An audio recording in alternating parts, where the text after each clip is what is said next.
Le Seigneur Jésus, il désire se présenter personnellement à chacun de vous. Et vous connaissez personnellement Dieu lorsque vous aurez une expérience avec le Saint-Esprit. Mais pour avoir une expérience personnelle, qu'il n'y a rien à voir avec un miracle. Vous pouvez utiliser la foi et recevoir la guérison d'un cancer ou d'une maladie quelconque. Vous pouvez utiliser la foi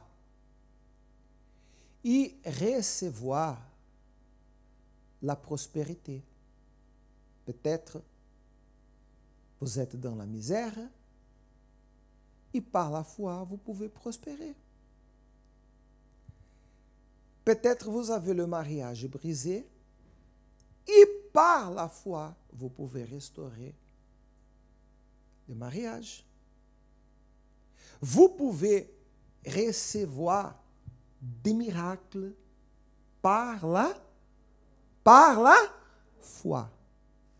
C'est clair ou c'est pas clair? Messieurs, dames, la foi, je peux utiliser cette expression, la foi, c'est une monnaie qui peut tout acheter. Le Seigneur Jésus a dit, tout est possible à celui qui croit. La foi, c'est une monnaie capable de tout acheter. Mais recevoir des miracles ne signifie que vous connaissez Dieu. Une chose, c'est recevoir un miracle. Une chose complètement différente, c'est avoir une expérience personnelle avec le propre Dieu. Qui c'est justement ce que le Seigneur Jésus désire et veut faire. Alors, Dieu regarde l'amour comme obéissance. Si vous venez ici devant l'autel et vous dites, Seigneur, je t'aime, je t'adore, je te glorifie, ce sont des paroles.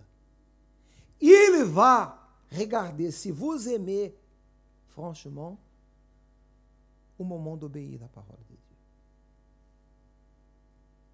Au moment que vous devez pardonner quelqu'un et votre cœur dit comme ça, cette personne-là mérite point. Ce qu'elle a fait, c'était très grave. Elle ne mérite pas ton pardon. Soyez pas fous de pardonner cette personne. Le cœur va dire ça.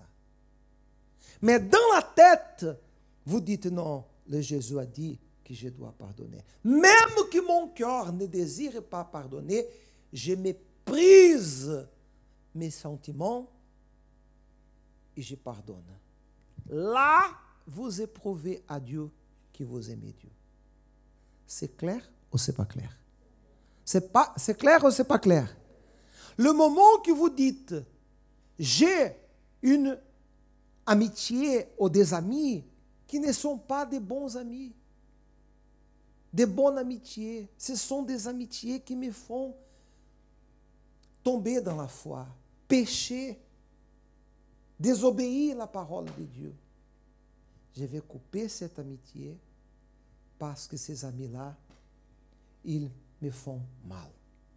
Ils me amènent à faire des choses que je ne dois pas faire. Décision ici dans la tête. Là, vous éprouvez à Dieu que vous aimez Dieu.